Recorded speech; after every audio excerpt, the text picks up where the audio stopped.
dynamics for those of you who are unfamiliar with them. Now, the females have quite a strict ranking system. Sorry, I've just seen Aubrey.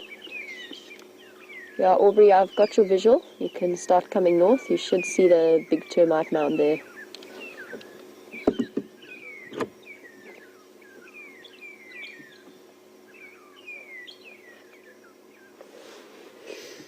Aubrey's just making his way in. Now, hierarchy in hyenas is hereditary. So, if we were to have the matriarch, which we suspected was the mother of the young cub, oops, sorry, Game Drive channel's still going. I will finish my thought in a moment. Yeah, at the moment they're not all at the den site, so we could have 3 vehicles here. One at the den and then 2 more with the rest of them, just off to the north of the den.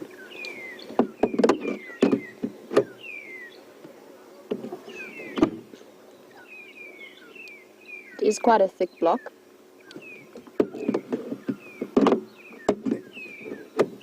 Okay, now where was I? Just chatting a little bit about hierarchies within hyena clans.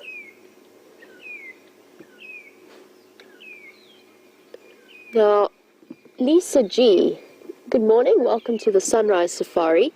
You were wondering, if we have the matriarch, who has then passed on her high status to a cub, such as we suspect with that little cub, with the youngest cub. Now, if we have that kind of scenario and the matriarch is killed, what happens then to the cub at that sort of age? Because she's inherited her mother's status, but now her mother's no longer there to defend and keep that status going. Now, in that particular circumstance, there is a chance that that cub would be slightly lower ranking than it would normally be if the mother was alive. It depends, of course, as well as if it survives. There's a chance that it could, but probably not. The hyena are not really likely, the other mothers around the den site, they're less likely to really look after it or invest any time, and will probably actually start to bully it without the mother's defense. And so there's a good chance that if the mother was killed at the age of the youngest cub, that little cub would probably die. For the older cubs, the twins and then the slightly older that we suspect is a male cub, if their mothers were to die, they're probably at the age where they stand a much higher chance of survival. Now, a lot of our hyenas have just disappeared off. They've melted into the bushes. It's incredible to see. You can hear Audrey coming through. I'm just going to try and reposition. And just let them know that the hyenas have moved around a little bit. Can't see any individuals towards the den. Let's do another Austin Powers style turn.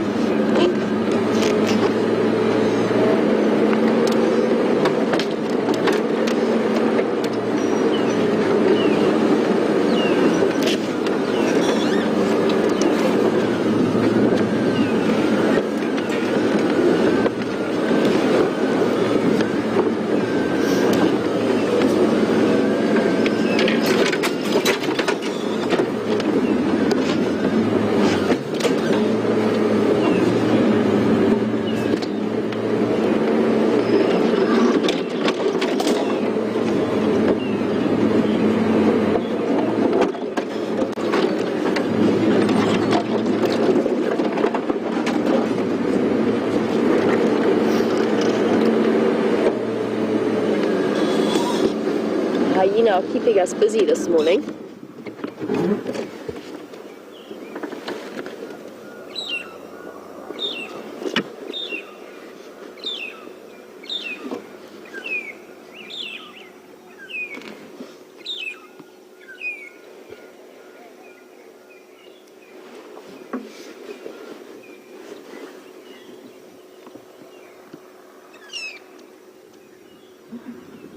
Why it's so important to be able to sit and observe an active den site.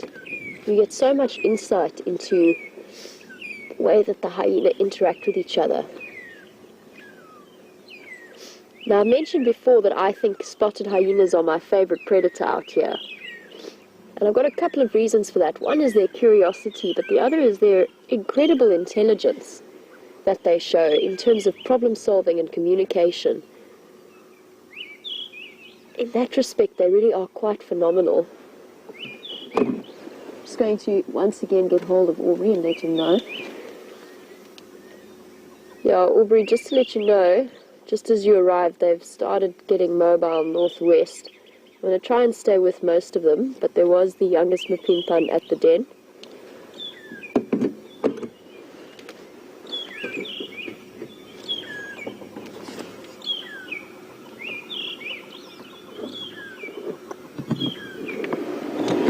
Okay, let's try and loop around and stay with them. Unfortunately, my game drive channel is not working terribly well, so I can't quite get through to Aubrey to let him know what's happening here. It's coming out as rather crackly. Try and loop around without driving over any baboon's tail either.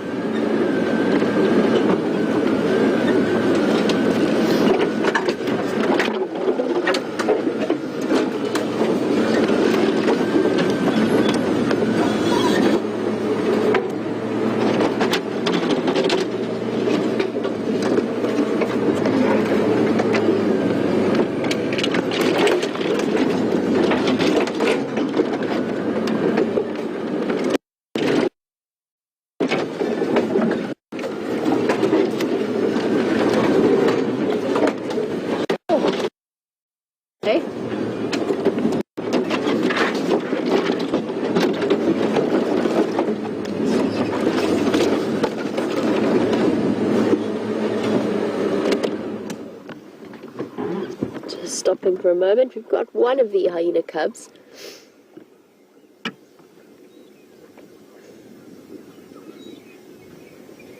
Peering after the adults.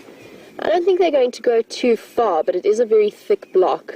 So if they go further in, then we might have to return to the den site and just wait for them to come back. They're at that age where they're ranging around, just exploring the area, these older ones. The little one will stick quite close to the den.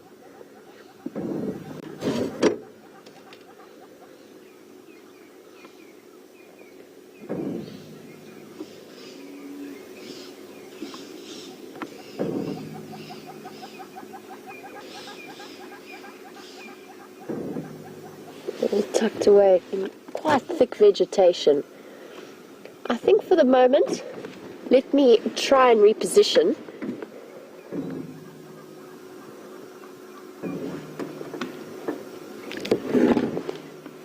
While we do take that moment to reposition so I can get us a nice clear view of these adults lying down, let's head across and see what Scott's up to, and I will catch up with you a little bit later.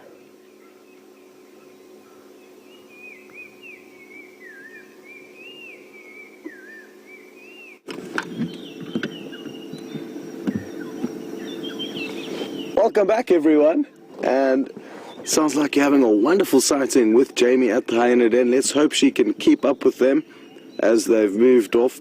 But again, big well done to her for relocating on that den site, and now we can get back into the swing of things and work out who's who and what's what with that clan. It's so difficult to know who is who and who the alpha female is. We have our speculations and theories, seem to think we know what's going on, and then we lose track of the den side for a couple of weeks, and then it's difficult to keep our finger on the pulse. Anyway, Jamie's on it, so that's good news.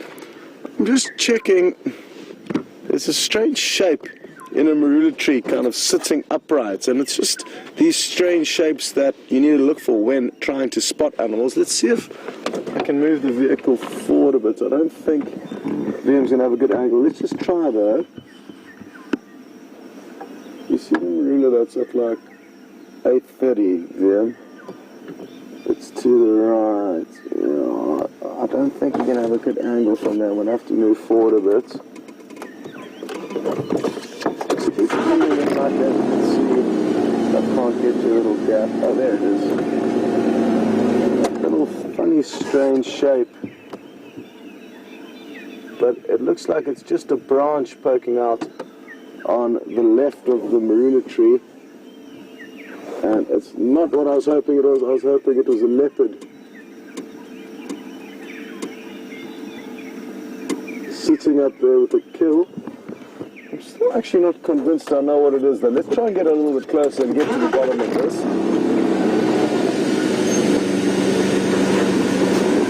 Because I can't be entirely sure I know what it is just yet. There's a lot of vegetation in the way, which is making it tricky. Let's see if I can't get a clear view from the road. It's a branch. I can tell from this angle that it is a branch. So we are going to continue. Good news, 2 male cheetah have been found. They're too far from our eastern boundary. So let's hope that they veer west. They are on the move at the moment and they're mobile north and kind of west. So there is a chance they could pop onto our property, and it's been quite some time since we have seen any cheetah. There are not nearly as many of them here as the lion and the leopard.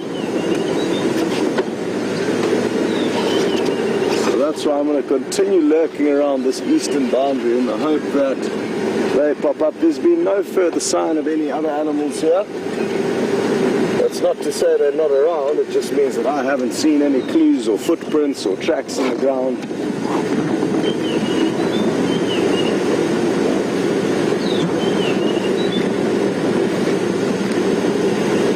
Beautiful misty morning it is, and I don't think we're going to have any trouble with drizzle or precipitation today, which is also good news.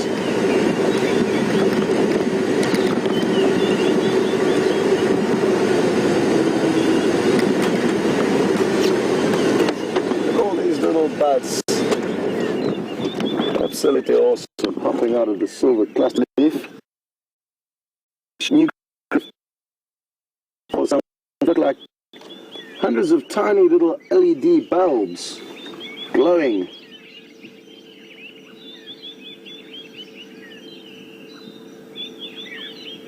Beautiful.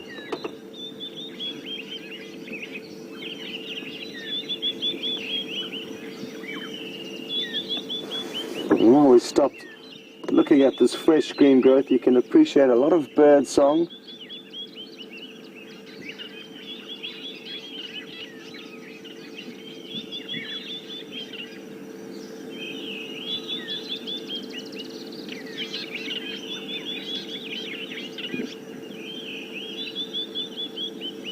So the bush is alive this morning, and that's great news.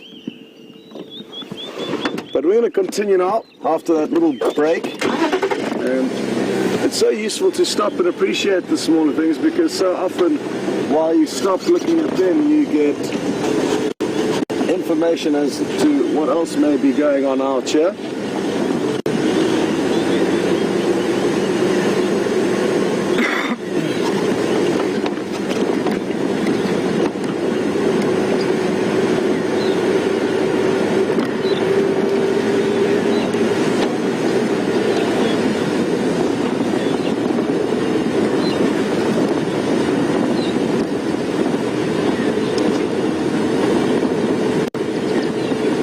I made a prediction last night at the fireside chat that by the end of the week we would have had a wild dog sighting.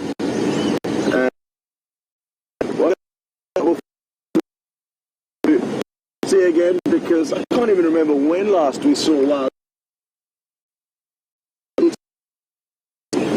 May. As in May, all the packs that we did see intermittently had found some den sites and various properties surrounding Djuma and quite far from Djuma. So I don't think we have seen them since they were denning, although we may have had one brief glimpse of them. A pack from the south of us that came up on towards the Arathusa airstrip. I think James had a sighting of them, but it was months back. And they're such wonderful animals to see and to follow. High action, high adrenaline sports following wild dogs. They move incredibly quickly. So that's something we all need to get ready for. My 15 animals, 12 little pups, and 3 remaining adults from the pack of what was 5. Oh, thank you.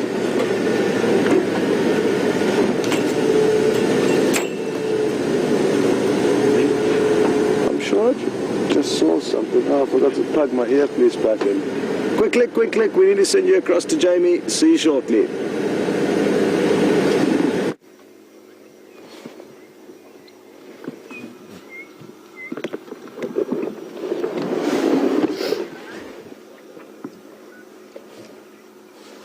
Welcome back, and there's been some interesting activity. I actually haven't repositioned at the moment, just because the hyena are running all around us. It's actually quite difficult to pick a position that makes for a good visual.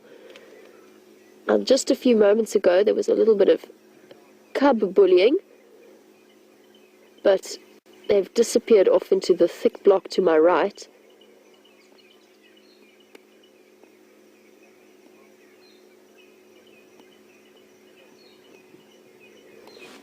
There's a lot of running around.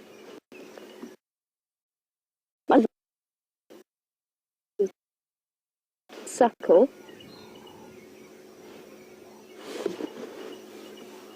There you go, trying to get into mom there. We can.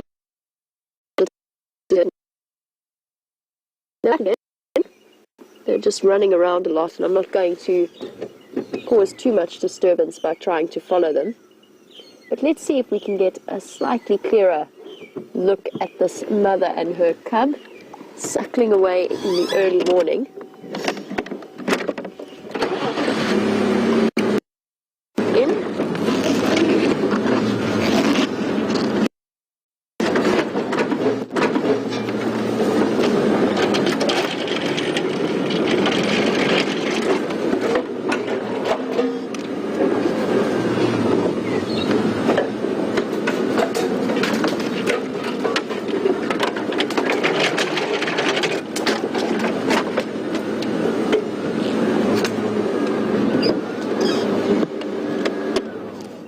Stop here for the moment. It's very thick in there, and there's a lot of monkey orange, which makes quite a lot of noise when you drive over it. I don't want to disturb them in any way. Let's just listen to that cub making begging sounds.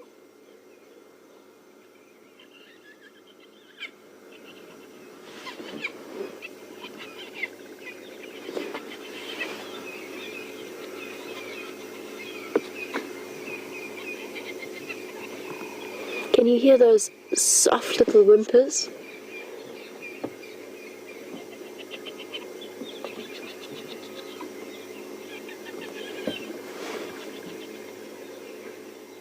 Chittering away. I think got what it wanted in the end, which is a chance to suckle.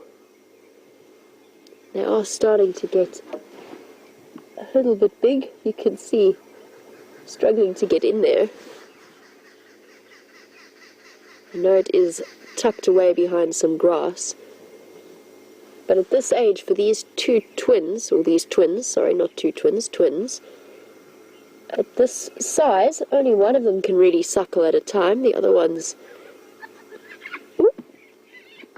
trying.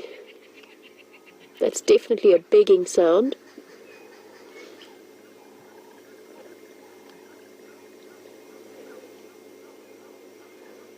And as I said, only really one cub can have a chance to suckle at a time. The other one's lying down off to the right, waiting his or her turn.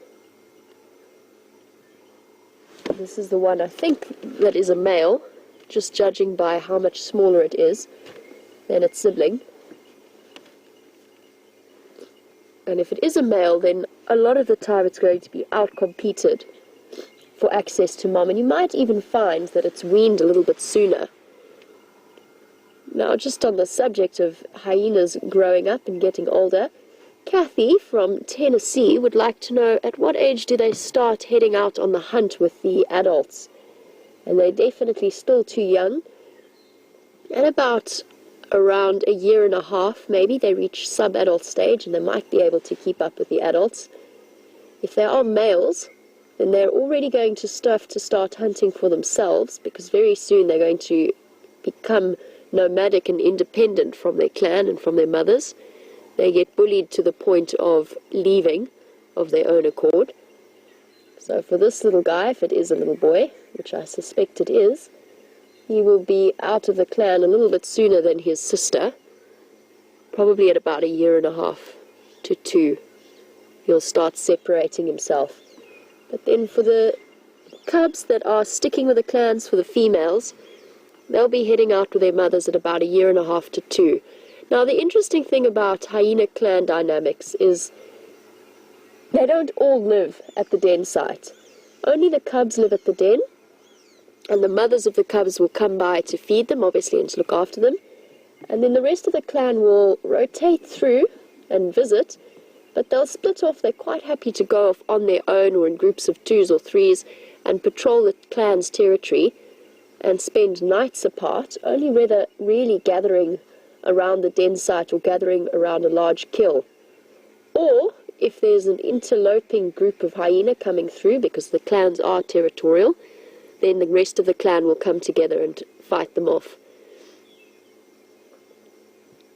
But it's not as simple as they have a home that everybody in the clan lives at. It's only really for the cubs and their mothers.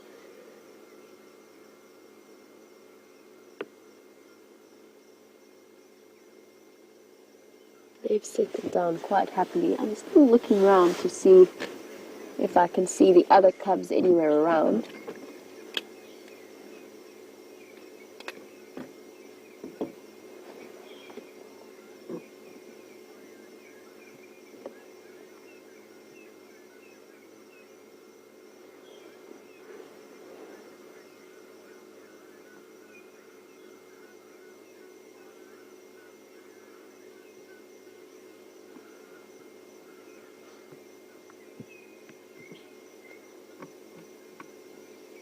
I've mentioned that these guys, spotted hyenas in general, are often misunderstood and seen as scavengers constantly, as dirty thieves. But in fact, they are very effective hunters. And Faro from Ontario in Canada would like to know whether they prefer old meat or would they prefer to hunt fresh meat for themselves. And it's a little bit more complex than that. In terms of whether or not a hyena clan is predominantly scavenging or hunting depends on how many lions there are in the area and how many leopards and how many kills they are capable of stealing. So it just is very dependent on both the lion concentration as well as the type of habitat. These guys are suited for long chases over open areas.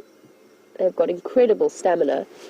In terms of hunting, and hunts initiated versus successful kills, they're probably one of the most efficient hunters out here.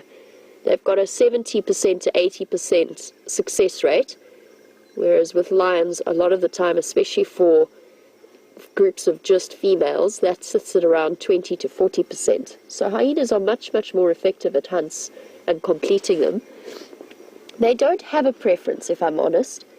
They will kill and eat fresh meat, or they will be able to utilize, which is what makes them so cleverly adaptable.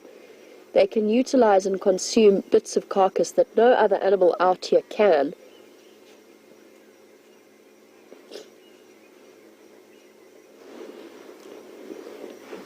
So they're very, very well adapted in that sense. I have heard, or I have read, that hyenas sometimes have a preference for soaking kills in mud wallows or pools of water and getting the meat nice and soft and slightly rotten. And nobody can really offer up an explanation as to why they do this. It might be a way of keeping kills safe, away from lions coming through to steal them. And lions do. It does work in reverse. They will steal a kill from hyenas if they can. So it might be a way of keeping their kills safe, but nobody can really explain to me. I've never discovered exactly why it is hyenas stash their kills in water. But it definitely adds an extra level of aroma to a carcass if it's been soaked and marinated in muddy water. And I once saw spotted hyenas drag a zebra foal that they had killed into a dam, and they lay on top of it. They didn't eat it, they lay on top of it for a full day before they started eating it.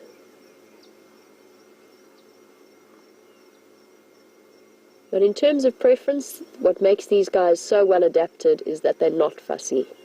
They're quite happy to consume whatever it is they can find.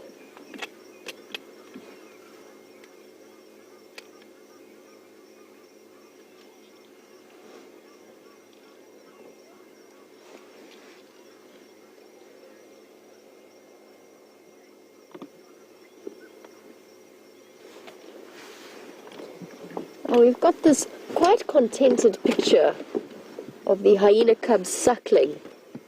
And it's really, really nice to see, but we can see how almost ungainly that one particular cub looks while he's trying to suckle from his mother, just in terms of sheer size. Now, Donna Hall, you were wondering how long they suckle for. And the interesting thing that I read about that is it's actually dependent on the rank of the female.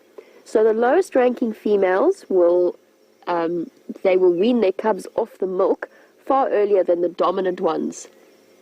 So the higher ranking females, their cubs will be drinking milk right up until just over a year, possibly even up to a year and a half.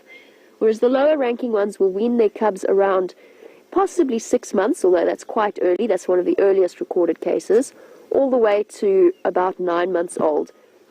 And the reason for that is that the dominant females within the group have the best access to the carcass, they get the most nutrition, and they do, a lot of the time, they put in the least amount of effort in terms of if they walk up to a carcass that's been dragged to the den, the other hyena will immediately make space for them to have a moment to feed on it.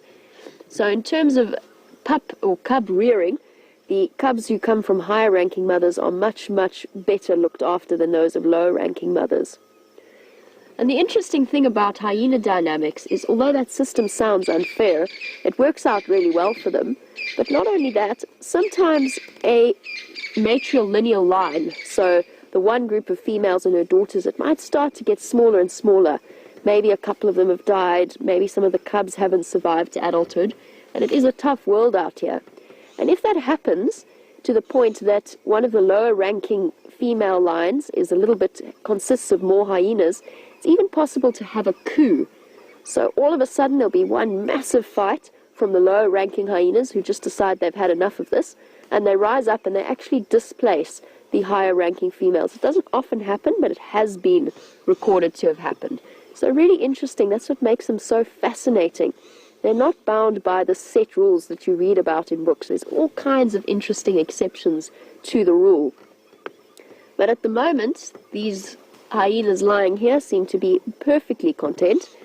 Nobody's moved a muscle, except for the little cub to have a look at what we're doing. Not too sure where the rest of them went. They disappeared off into the thick block.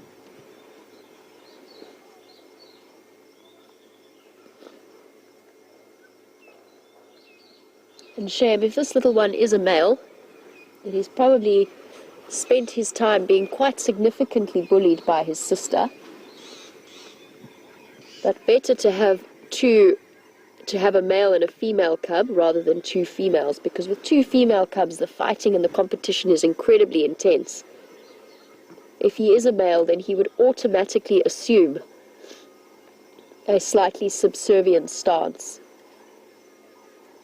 But cubs do have to be taught their role in life and their place in life. So although that bullying that we saw a little bit earlier of the cubs, I wouldn't call it bullying, but teaching of the cubs that happened earlier with some of the adults, where they grabbed them and you heard those screams of begging sounds. Those are important lessons that they need to keep them within the clan hierarchy and to keep the clan functioning as it should.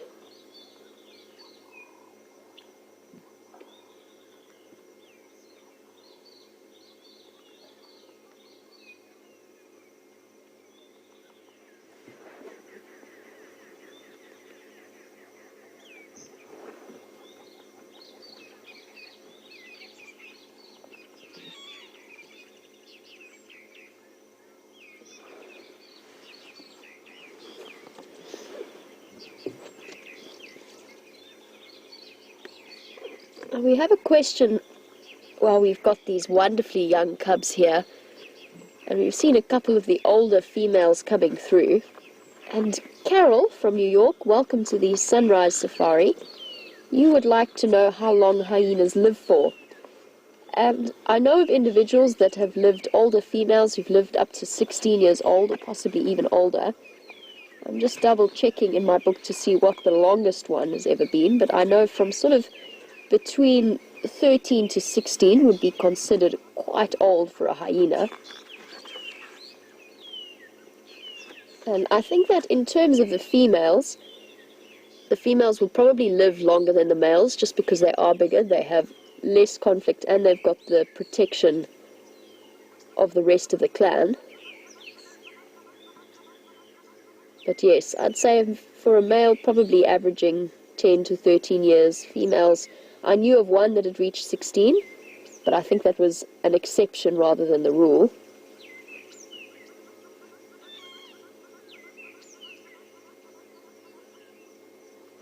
I'm looking to see in my book if I've got the information.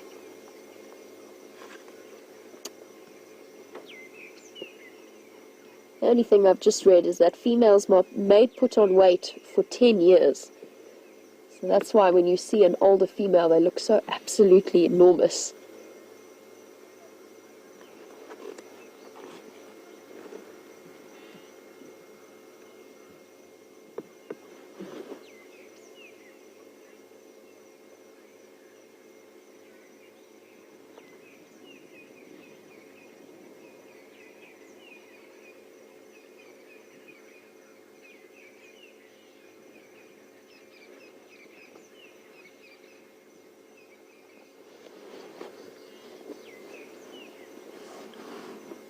Although we can't see too clearly, apart from the one cub's filling its belly from mom, Maggie in Australia, welcome to the Sunset Safari. Oh, okay, Scott's got an interesting bird. Let's head across to him. Maggie, I'll get back to you later. Welcome back, everyone, and just in time. Just in the nick of time, you got to see this male saddle-billed stork swallowing a little catfish that it caught. Awesome. It's actually the first time I've ever been able to share a kill that these animals have made with you. So that's exciting stuff. The last time one of these saddle-billed stork caught a fish eagle swooped down and ruined the whole scene. The saddle-billed stork dropped the fish and it swam away to safety, and the fish eagle and the saddle-billed stork both ended up empty-beaked. That was a small catfish that it managed to catch. You may have just got a tiny glimpse of it. I'm not too sure how much you did see, but I was playing around with it on the ground for a few moments before you got to us, trying to position it correctly. They need to swallow the fish head first. Oh, here comes the fish eagle, Viam. Beautiful. Great camera work there. And you're a little bit late this time, Mr. Fish Eagle, or Mrs. Fish Eagle. But I'm glad, because it was out of this very same tree that it's perched in now that it flew down and disturbed the saddle-billed stork on their last kill. Awesome stuff. Well, sounds like you guys are having a really interesting sighting with Jamie. So we won't keep you too long here. But let's take another look at the saddle-billed stork. They're incredibly pretty birds. Almost prehistoric looking in my books.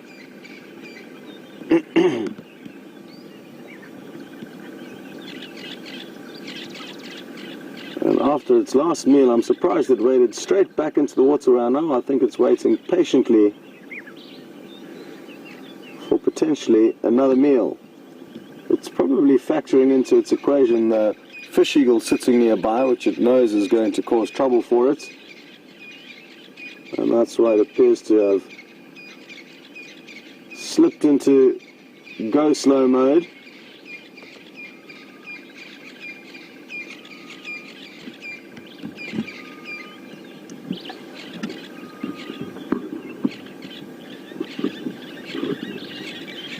Interestingly enough, the cheetah managed to successfully catch and kill a duiker, small antelope, and between two male cheetahs they'll probably not take too long to finish it.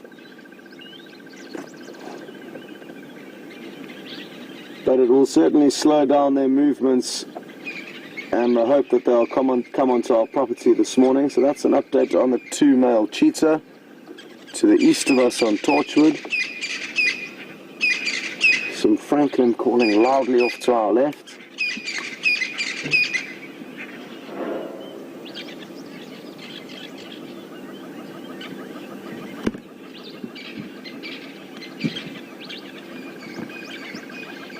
Well, good to hear that Rudy in California and Lady in Ghana are both practicing some of the local dialects, and they've said good morning to me.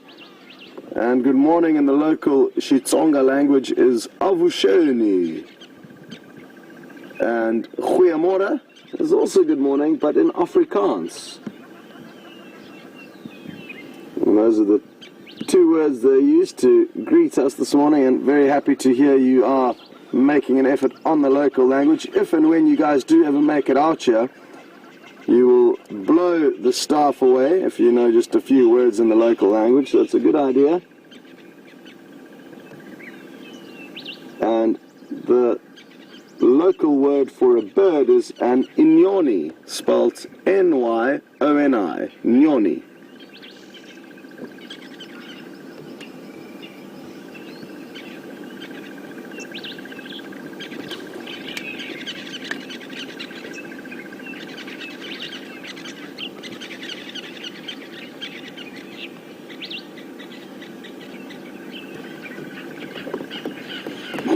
Good questions just come through from Donna on Twitter, and she's interested to know, how long do I think it will take for that poor catfish to die within the stomach of the saddle-billed stork? I don't have a clue, Donna, and it would be a difficult procedure to work out, but the digestive juices of the saddle-billed storks are incredibly powerful, and that's why they can swallow their prey whole. So I'm guessing maybe 5 minutes or so it would take to kill that catfish within the very acidic stomach juices, but hopefully less than that. Hard to say though, and if anybody does know the answer to that question, please feel free to share it with us. Like I say, I don't know how you would actually be able to monitor or test how long it takes any given animal to die if it is swallowed alive, because it would require some serious equipment strapped onto that bird.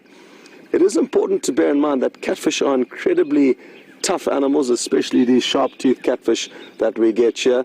They do not die easily. You can take them out of water, they can breathe through regular lungs, almost just like us as humans, so they can breathe in pure oxygen without having to filter it over their gills. That they don't have, they actually don't have gills. But yeah, very good point you've raised, but I sadly do not know how long it would take exactly. The fish eagle's just flown off. Let's see if the saddle-billed stork now just changes its mood and decides to continue doing a little bit of hunting. It was a considerable meal it just caught itself.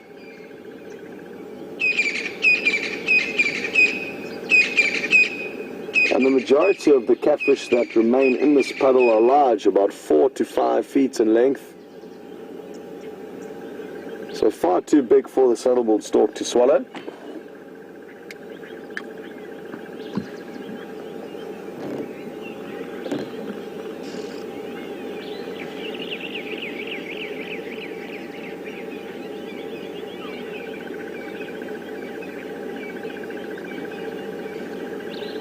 And this puddle has been filled up ever so slightly from the little bit of rain that we've got so far this year, and we can expect a lot more rain, and this waterhole will hopefully fill up. And Lulu Fire is asking, since the little bit of rain we have received, have we noticed an influx in mosquitoes? And yes, Lulu Fire, we are being attacked by the mosquitoes. They are here in their numbers, and it's time for us to get the mosquito nets out to keep us free from mosquitoes at night, otherwise you will literally be carried away by them. There's a large amount of them in this area. But thankfully, the Anopheles mosquito, which does carry the malaria, is not very common in this area, so we don't have to worry too much about malaria here. even though your doctors will tell you this is a malaria area, having worked here for 4.5 years, I know nobody that has contracted malaria in this reserve. There may be 1 or 2 freak stories, but there typically is not too much here. And the only time I've got malaria is elsewhere in Africa, Mozambique, Tanzania, and Kenya. So, I mean, it all depends on whereabouts you go in any given country, but thankfully we don't have that very, very nasty malaria disease. It makes you so weak and ill, you cannot believe. So I wouldn't wish anybody got malaria, even my worst enemy. It's a very, very nasty sickness to get. I remember feeling like it was the end of my time here on the planet whilst working out at a very remote camp in Tanzania in the Katavi National Park.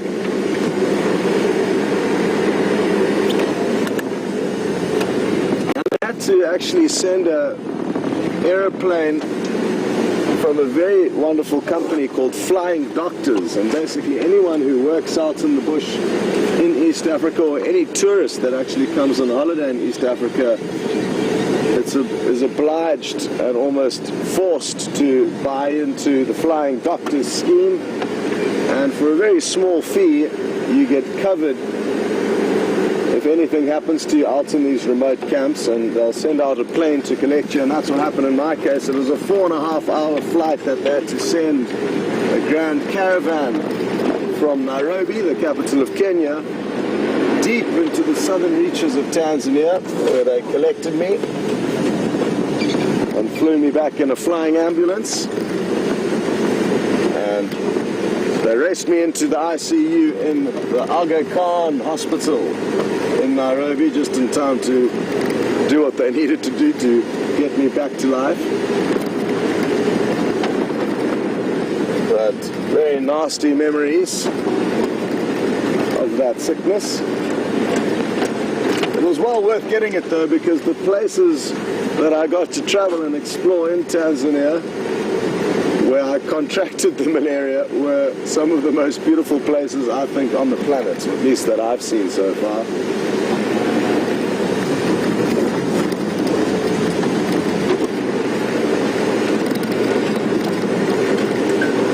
Too sure what to do. I did have some male leopard tracks, but the roads are so hard at the moment, and I'm not feeling too confident in tracking it down, and the tracks were heading in the direction that we had come from, and it's not an easy area to work around Central Road and Yala Road North.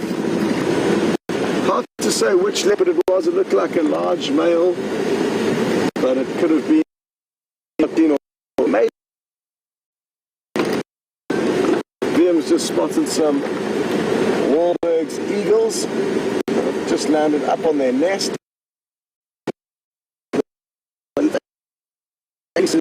From many thousands of kilometers away. Try and get us into a good spot.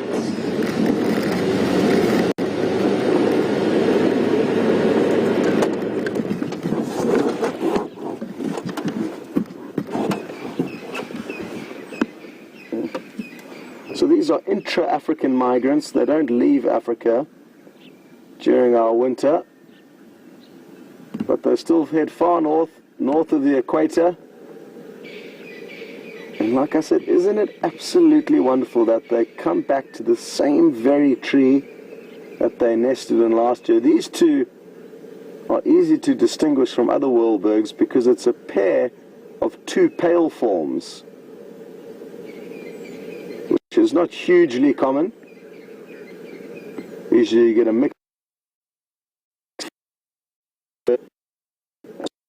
paler form.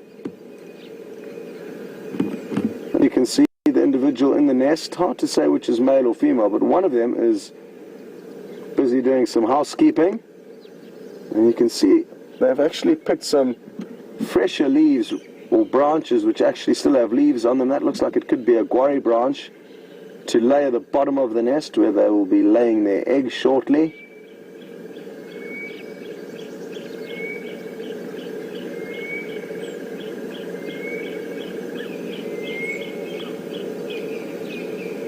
The bird that we could hear calling off in the distance there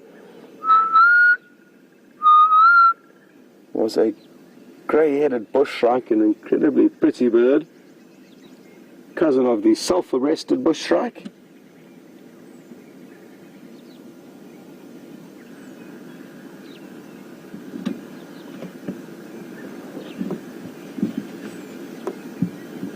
I've actually just heard the sulphur-breasted bush shrike calling now.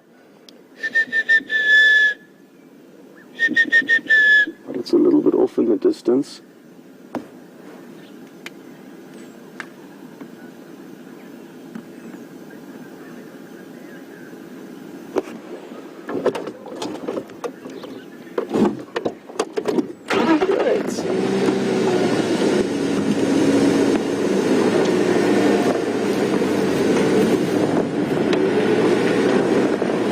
Good morning, Wendy, and good to have you on board. Wendy would like to further discuss malaria and would like to know whether or not it's true that if you have got malaria once, it could recur at any stage of your life.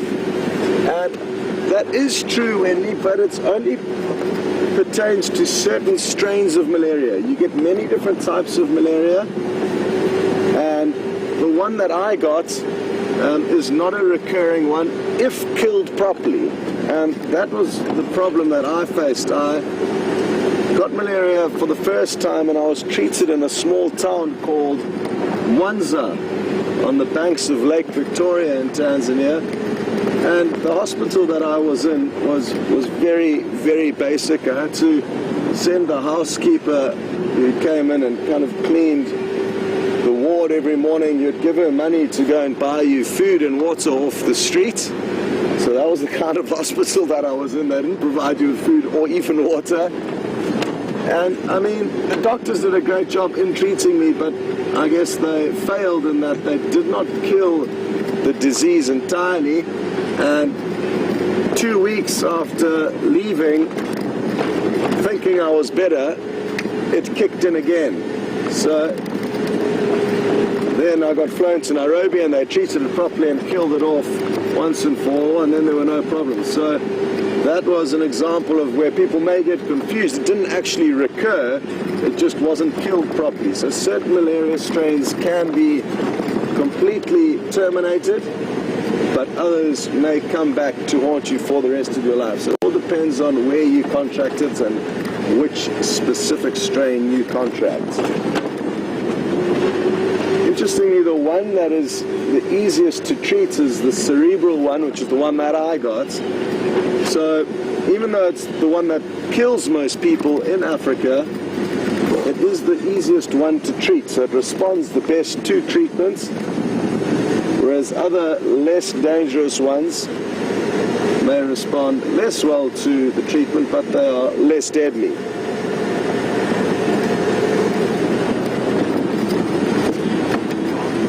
I found it remarkable just how quickly I went from feeling okay to feeling like I literally was going to die. Your body loses power at such a dramatic rate that I can understand how and why you do get these horror stories of people dying of malaria, especially in this day and age. A lot of the time it's because of traveling, so people travel abroad and then go back to their home country where they are not used to treating malaria, and their doctors make the mistake of not inquiring as to whether they've been in malaria areas, and therefore don't assume that their patients could have malaria and are therefore clueless as to how to treat, what to treat. So make sure if you are ever in a malaria area and you do feel sick thereafter, that you tell your doctor that, because I have heard one or two horror stories of people who would have had the financial and medical support needed to fix the disease, but simply through bad luck they didn't work out what was what before the damage was too late. But I think we should get off the gloomy topic of malaria, as it's sending cold shivers down my spine just thinking about the state I was in.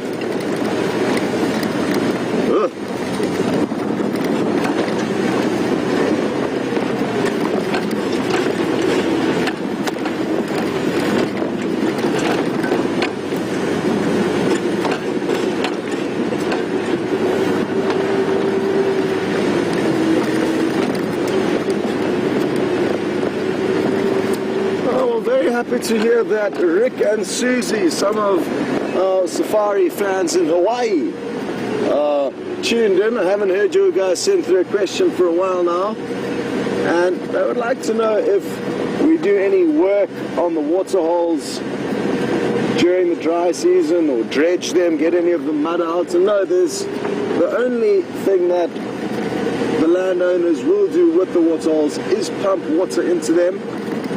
I've never heard of any kind of dredging or remolding of the waterholes. But I guess that could vary on the different properties. But as far as I'm aware, the guys usually leave them to their own devices, and it's just the only artificial thing that they may do is pump water into some of them from time to time. Whereas the one here, Juma, wasn't having water pumped into it directly into a smaller, more manageable pond to allow the animals to drink. But now that the rains are coming, they're probably going to stop pumping that smaller water hole and let Mother Nature do the rest of the work. So I'm thinking of heading across to Arathusa. We're not far from our boundary with them. But before we get there, we're going to snoop around and see if we can find any further sign of Sindile, a young male leopard that we saw briefly yesterday afternoon. So those are my plans for now. Hopefully also once we do get closer to Arathusa, we may be able to get an update on their radio frequency as to what's going on over there. There could be some good action unfolding, but we do need to get closer by to confirm that with them.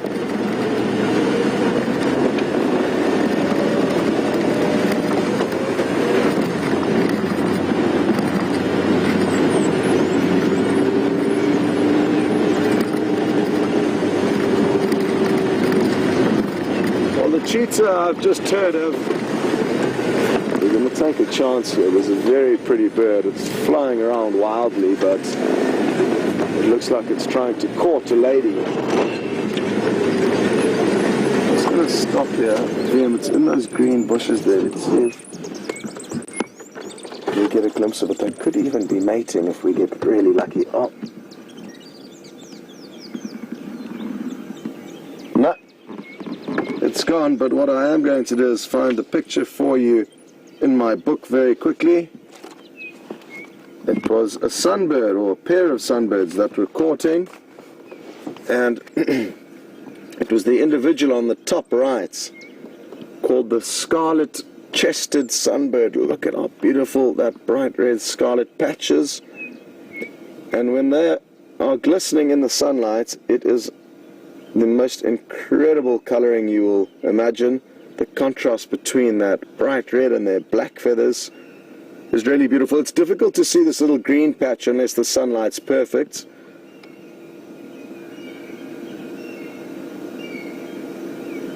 Good.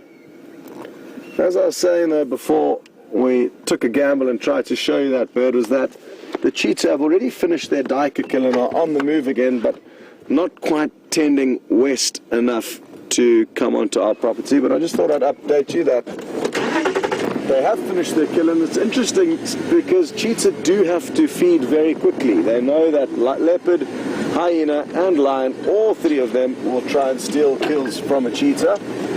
So they are at the bottom of the food chain when it comes to the predators.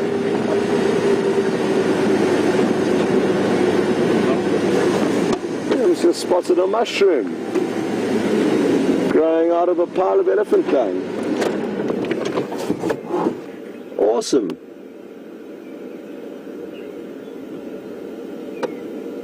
And there'll be a lot more mushrooms and various different fungi popping up now that there's some moisture in the air.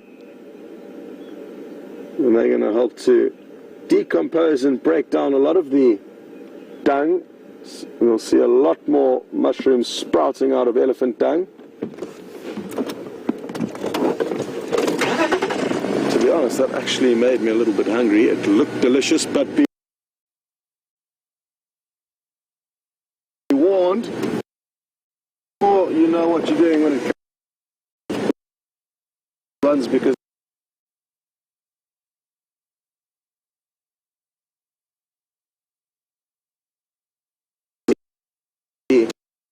toxic to us.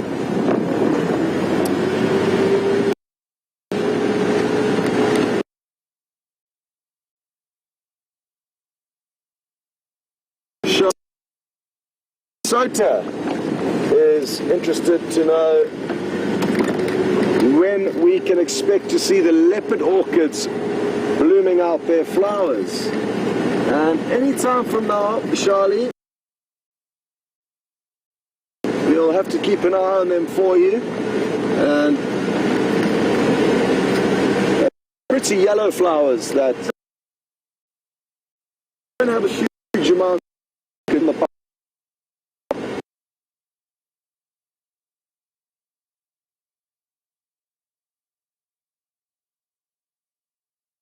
and the closest one we've just driven past, so